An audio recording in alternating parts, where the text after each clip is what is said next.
తిరుపతి జిల్లా ప్రజలకు మరియు భారత్ టుడే ప్రేక్షకులకు మహాశివరాత్రి శుభాకాంక్షలు. ఇట్లు వెంకటముని, భారత్ టుడే కరస్పాండెంట్, తిరుపతి. శ్రీశైలం బ్రహ్మోత్సవాలకు విచ్చేస్తున్న భక్తులకు స్వాగతం, సుస్వాగతం. మల్లికార్జున స్వామి, భ్రమరాంబిక అమ్మవార్ల దివ్య ఆశీస్సులు మనందరిపై ఎల్లవేళలా ఉండాలని కోరుకుంటూ పరమశివుని కృపతో ఈ లోకమంతా సుఖశాంతులతో విరాజిల్లాలని ప్రార్థిస్తున్నాం. పవిత్ర పుణ్యక్షేత్రం శ్రీశైలంలో జరిగే ఈ వేడుకల్లో పాల్గొని స్వామివారి దర్శనం చేసుకోండి. ఇట్లు ధర్మకర్తల మండలి అధ్యక్షుడు పోతుకుంట రమేష్ నాయుడు మరియు M Srinivasarao, special grade deputy collector మరియు కార్యనిర్వహణాధికారి. మాజీ ఎమ్మెల్సీ తెలంగాణ జాగృతి అధ్యక్షురాలు కవిత మరో సంచలన ప్రకటన చేశారు. తెలంగాణలో త్వరలో జరగనున్న ఎంపీటీసీ, జెడ్పీటీసీ ఎన్నికల్లో జాగృతి అభ్యర్థులు పోటీ చేస్తారని తెలిపారు. అయితే ఏ గుర్తుపై పోటీ చేస్తామనేది ఇప్పుడే వెల్లడించలేమని ఆమె చెప్పారు. ఈ ప్రకటనతో స్థానిక సంస్థల ఎన్నికల వేళ క్షేత్రస్థాయి రాజకీయాలు మరింత హీటెక్కడం ఖాయంగా కనిపిస్తోంది. తెలంగాణ జాగృతిని త్వరలోనే రాజకీయ పార్టీగా రిజిస్ట్రేషన్ చేయించేందుకు కవిత ప్రయత్నిస్తున్నారు. ఈ క్రమంలోనే ఇటీవల జరిగిన మున్సిపల్ ఎన్నికల్లో ఆల్ ఇండియా ఫార్వర్డ్ బ్లాక్ గుర్తుపై పోటీ చేసి వడ్డేపల్లి మున్సిపాలిటీని కైవసం చేసుకున్నారు. జై సేవాలాల్. ఇవాళ సేవాలాల్ గారి జయంతి సందర్భంగా ఇక్కడికి వచ్చినటువంటి అక్క చెల్లెలందరికీ కూడా హృదయపూర్వకంగా నమస్కారాలు. ముఖ్యంగా భోజు మహారాజ్ గారు వచ్చి ఆశీర్వదించి వెళ్ళినారు, వారికి ధన్యవాదాలు. బిచ్చు మహారాజ్ గారు ఉన్నారు మన మధ్యలో, వారికి ధన్యవాదాలు. శివరాం మహారాజ్ గారు ఉన్నారు మా నిజామాబాదు, నిరంతరం మా కొంగు బంగారం లెక్క ఆశీర్వాదం ఇస్తూ మాతో పాటు ఉన్నటువంటి స్వామీజీ, నమస్కారం అయ్యా. అట్లానే లచ్చిరామ్ మహారాజ్ గారు ఉన్నారు, వేద పాఠశాల పెట్టి మరి బిడ్డలకు చిన్న చిన్న పంతులందరూ కూడా వచ్చేయాల వేద పాఠశాల పెట్టినటువంటి లచ్చిరామ్ మహారాజ్ గారికి నమస్కారాలు. మా సహాయ సహకారాలు తప్పకుండా తమకు ఉంటాయని సందర్భంగా తెలియజేస్తా ఉన్నాం. అదేవిధంగా రాజ్ కుమార్ జాదవ్ గారు బంజారా ఐక్య వేదిక నుండి వచ్చినందుకు వారికి ధన్యవాదాలు. శ్రీనివాస్ నాయక్ గారు చెర్లపల్లి నుంచి ప్రత్యేకంగా వచ్చినారు, మీ బృందానికి ధన్యవాదాలు. ఎస్పీ నాయక్ గారు సోదరులు బంజారా ప్రవక్తగా పేరుగాంచి చిన్న వయసులో పాటలతోని మమ్మల్ని అందరు రాలించినందుకు ఎస్పీ నాయక్ గారికి ధన్యవాదాలు. అదేవిధంగా మరి కంప్లీట్గా మన తెలంగాణ జాగృతి రథసారథన చెప్పవచ్చు. ఒక పక్క వర్కింగ్ ప్రెసిడెంట్ గారు మా రూప్ సింగ్ గారు, మరి వారి సైన్యం అంతా ఉంది ఇక్కడ. ఒక పక్క రవీంద్ర నాయక్ గారు, వెంకన్న గారు, అట్లనే మన కళ్యాణ్ నాయక్ గారు సిటీ ప్రెసిడెంట్, సంజీవ్ నాయక్ గారు, కిషన్ నాయక్ గారు, తమ్ముడు రవి రాథోడ్ గారు, ఒకరు కాదు ఇద్దరు కాదు మొత్తం బంజారా సైన్యం అంతా జాగృతితోనే ఉన్నట్టుంది. మరి అందరికీ పేరు పేరున నమస్కారాలు హృదయపూర్వకంగా. రామ్జీ గారికి, వీరందరికంటే ఎక్కువ మరి మొత్తం బంజారా సమాజానికి సంబంధించి ఎప్పుడు మనం చెప్తా ఉంటాం, హమారే చౌగోత్ చౌహాన్, 12 గోత్ పమార్, 27 పాడా భూక్యా, 52 పాడా వర్త్యా, తెలంగాణర్ మార్ గోర్ బంజారా యాడీన్ బాపున్ బాయి బేన్ సేన్ రామ్ రామ్. జై తెలంగాణ, జై సేవాలాల్.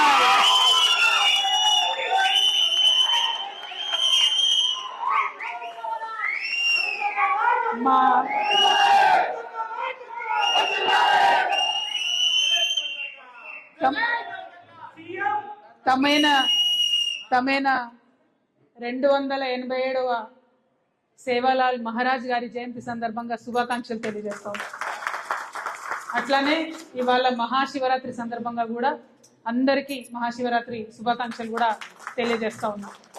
మరి ఆధ్యాత్మిక గురువుగా సేవాలాల్ గారి గురించి మనం మాట్లాడుకుంటూ ఉంటాం, కానీ ఆధ్యాత్మికతతో పాటు ఒక సంఘ సంస్కర్తగా ఆయనకు చాలా గొప్ప పేరు. ఆధ్యాత్మిక గురువులు పరలోకం గురించే చెప్తారు, కానీ సేవాలాల్ మహారాజ్ మాత్రం ఇహలోకంలో మనం ఎట్లా ఉండాలి, మంచి మనుషులుగా ఎట్లా ఉండాలి అనే ఆలోచన చేసి చెప్పినటువంటి వ్యక్తి. ఒకప్పుడు బ్రిటిష్ వాళ్ళు మన దేశంలోకి వచ్చి అనేక దురాగతాలు చేస్తూ మన యావత్ బంజారా లంబాడా ట్రైబ్నంతా కూడా క్రిమినల్ ట్రైబ్ అని రాస్తే ఖడ్గమెత్తి పోరాటం చేసిన మహా దేశభక్తుడు సేవాలాల్ గారు. అందుకే ఇవాళ వారి జయంతి సందర్భంగా మా బంజారా తల్లుల సాక్షిగా, మా బంజారా అన్నదమ్ముల సాక్షిగా, మా బంజారా గురూజీల సాక్షిగా నేను రిక్వెస్ట్ చేస్తా ఉన్న కేంద్ర ప్రభుత్వాన్ని, సేవాలాల్ గారి మీద పాఠ్యాంశం అనేటటువంటిది రాష్ట్రంలో కాదు దేశంలో ఉండాలి, ఇక్కడ కాదు దేశంలో ఉండాలి. ఎందుకంటే దేశవ్యాప్తంగా అనేక రాష్ట్రాల్లో మన బంజారా బిడ్డలు ఉన్నారు. గోర్బోలి భాష అన్ని రాష్ట్రాల్లో ఒకటే ఉంటుంది, కానీ గోర్బోలి భాషను 8వ షెడ్యూల్లో చేర్చలేదు. కాబట్టి చేర్చాల్సినటువంటి అవసరం ఎంతైనా ఉందని సేవాలాల్ గారి జయంతి సందర్భంగా నేను డిమాండ్ చేస్తా ఉన్నాను. మరి వీటితో పాటు అందుకని ఎవరైతే లీడర్షిప్ చేయాలనుకుంటారో ఖచ్చితంగా గ్రామాలకు తరలాలని చెప్పి నేను కోరుతా ఉన్నాను.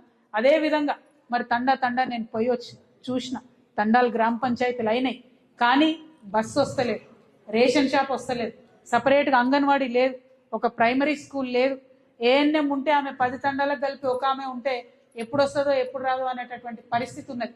ఇవి కొద్దిగా మారాలంటే ఏదైతే నిధులు మనకు వచ్చినాయో గ్రామ పంచాయతీలుగా వచ్చినాయో నేను ముఖ్యమంత్రి గారిని డిమాండ్ చేస్తా ఉన్నా, ప్రతి తండాకు మీరు సపరేట్గా 25 లక్షల రూపాయలు ఇవ్వాల్సిందే. అక్కడ గ్రామ పంచాయతీ ఆఫీసులు కట్టాల్సిందే, అంగన్వాడీలు కట్టాల్సిందే, రేషన్ షాపులు పెట్టాల్సిందే. దానికోసం ప్రతి తండాను ఫోకస్ చేయాలని చెప్పి నేను డిమాండ్ చేస్తా ఉన్నా. మరి అదేవిధంగా హైదరాబాద్లో జిహెచ్ఎంసీ ఎన్నికలు వస్తూ ఉన్నాయి. ఈ జిహెచ్ఎంసీ ఎన్నికలలో కేవలం 5 సీట్లు బంజారాలకు ఇస్తున్నామని చెప్పారు. ఎందుకు ఇస్తున్నారు అని అంటే దానికి ఏమీ లాజిక్ లేదు. ఎందుకోసము అని అంటే 6% మాత్రమే పట్టణాలలో ఉంటారని చెప్తా ఉన్నారు. మరి జనాభా లెక్కలు ఎప్పుడు చేసిరు? మీరు 2011లో చేసిరు. ఆ లెక్కలతో ఇప్పుడు లెక్కలు సరిపోతాయా? ఇప్పుడు లెక్కలు కంపేర్ చేయగలుగుతామా? అంటే 300 సీట్లలో కేవలం 5 సీట్లు మాత్రం ఎస్టీలకు రిజర్వేషన్. ఆ ఎస్టీలలో మళ్ళీ ముఖ్యమంత్రి గారు ఈ విషయంలో చాలా ముందట పడి బంజారాలకు ఇతర ఎస్టీ జాతులకు లొల్లి పెట్టిస్తూ ఉంటాడు ఆయన ఎప్పుడు కూడా. కానీ నేను ఒకటే రిక్వెస్ట్ చేస్తున్నా, మనకున్న రిజర్వేషన్లో మనం అన్నదమ్ములం అందరం కలిసి కూర్చొని మాట్లాడి పంచుకొని అందరం బాగుపడాలనే ఆలోచన చేయాలి తప్పితే కొట్లాడుకుంటే ఎవరు కూడా ముందుకు పడే పరిస్థితి ఉండదు. కాబట్టి జాగృతిలో ప్రయత్నం చేసినాం. బంజారా టీం సపరేట్గా పెట్టుకున్నాం, ఆదివాసీ టీం కూడా బలంగా పెట్టుకున్నాం. ఎందుకంటే ఆదివాసీల హక్కుల కోసం కూడా మనం కొట్లాడతాం, బంజారాల హక్కుల కోసం కూడా మనం కొట్లాడతాం. అందరం సమంగా కలిసి ముందుకెళ్లాలనేటటువంటి ఆలోచన చేద్దాం దయచేసి. దానికోసం నేను కోరేది ఒకటే, ఏదైతే ముఖ్యమంత్రి గారు మరి ఈ పంచాయతీలు పెట్టుడు బంద్ చేసి ఎంత రిజర్వేషన్ ఏదైతే 10% జీవో 33 ప్రకారం ఇచ్చిందో ఆ రిజర్వేషన్ ఇవాళ అమలైతుందా లేదా ఒక వైట్ పేపర్ ఇవ్వాలని చెప్పి నేను డిమాండ్ చేస్తున్నా. పోయిన 2.5 సంవత్సరాల్లో 10% లెక్కన అడ్మిషన్స్ వచ్చినాయా? 10% లెక్కన ఉద్యోగాలు వచ్చినాయా? 10% లెక్కన ప్రమోషన్స్ వచ్చినాయా అన్న విషయాన్ని ప్రజలకు తెలిసేలాగా చెప్పాలని చెప్పి నేను డిమాండ్ చేస్తా ఉన్నా. ఇంకొక మాట, ఇందాక మనం అనుకున్నట్టు సేవాలాల్ గారు ఎప్పుడు స్వాభిమానం గురించి మాట్లాడారు. స్వాభిమానం అంటే ఏంది? మన సాంస్కృతిక ప్రతీకలు మన రాజధానిలో ఉండాలి. మన సంస్కృతికి సంబంధించి మనం ఆరాధ్య దైవంగా భావించే సేవాలాల్ గారు హైదరాబాద్లో ఉండాలి. కానీ ముఖ్యమంత్రి గారు అచ్చంపేట అడవులలో కడతా అంటుండు 20 ఎకరాలు పెట్టి. అక్కడ కూడా ఇవ్వండి, కానీ హైదరాబాద్లో మా జాగా మాకు ఉండాల్సిందే, హైదరాబాద్లో సేవాలాల్ గారి విగ్రహం ఉండాల్సిందే అని నేను కోరుతా ఉన్నా. ఇంకొక మాట, స్వాభిమానం అంటే, రాజకీయ ప్రాతినిధ్యం అంటే ఇది నిజంగా ఈ గవర్నమెంట్ ఎంత దారుణం అంటే ఉమ్మడి ఆంధ్రప్రదేశ్ చరిత్రలో ఎన్నడూ కూడా లంబాడాస్ మినిస్టర్ లేకుండా లేరు. కేవలం రేవంత్ రెడ్డి గారి ప్రభుత్వంలో మాత్రమే లంబాడాలకు మంత్రి పదవి రాలేదు. ఖచ్చితంగా లంబాడాలకు మంత్రి పదవి ఇవ్వాలని చెప్పి నేను డిమాండ్ చేస్తా ఉన్నాను. అదేవిధంగా మరి చాలా మాటలు ఇచ్చిరుగో, ఈ పేజ్ నిండా మాటలు చెప్పిండ్రు ఎన్నికల ముందు. ఏమని చెప్పిండ్రు?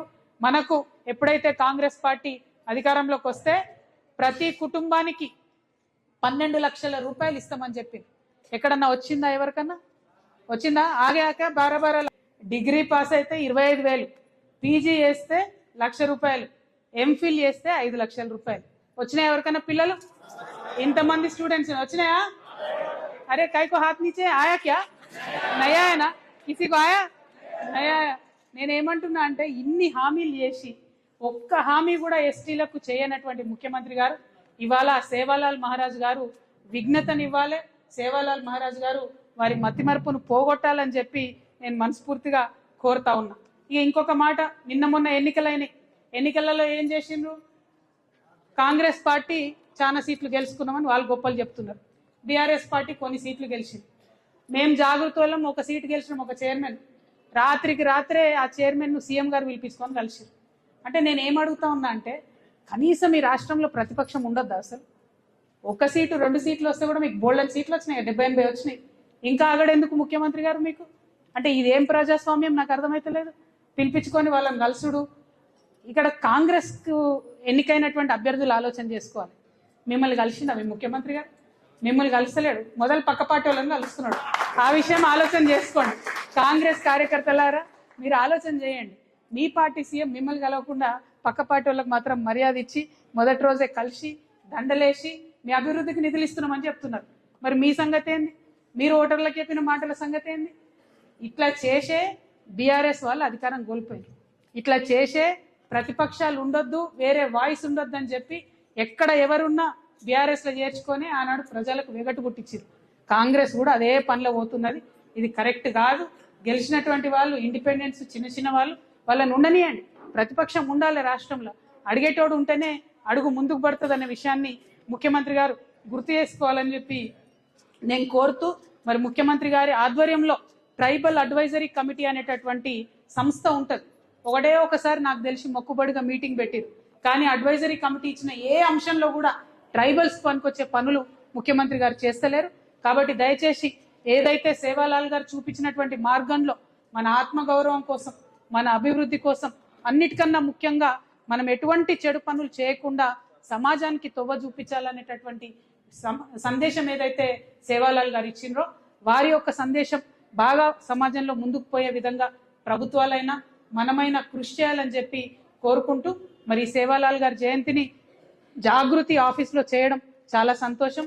ఇక్కడ ఇంతమంది స్వామీజీలు వచ్చి, ఇంతమంది గురువులు వచ్చి మమ్మల్ని, మా కార్యకర్తల్ని, నాయకుల్ని ఆశీర్వదించారంటే ఖచ్చితంగా మీ దయతో జాగృతి చాలా ముందుకెళ్తుంది అనేటటువంటి విశ్వాసం బలపడతా ఉంది. మేము కూడా ఎప్పుడు పేదల పక్షమే ఉంటాం, ప్రజల పక్షమే ఉంటాం, పారదర్శకంగా పనిచేస్తామని మీ అందరికీ తెలియజేసుకుంటూ మీ అందరి దగ్గర సెలవు తీసుకుంటున్నాను. Thank you. జై తెలంగాణ, జై సేవాలాల్. ఒక నిమిషం ఉండండి, ఒక నిమిషం. ఏమే ఆల్ ఇండియా ఫార్వర్డ్ బ్లాక్ మీరు అలర్ట్స్ అయ్యి వాళ్ళకు పోటీ చేస్తారు.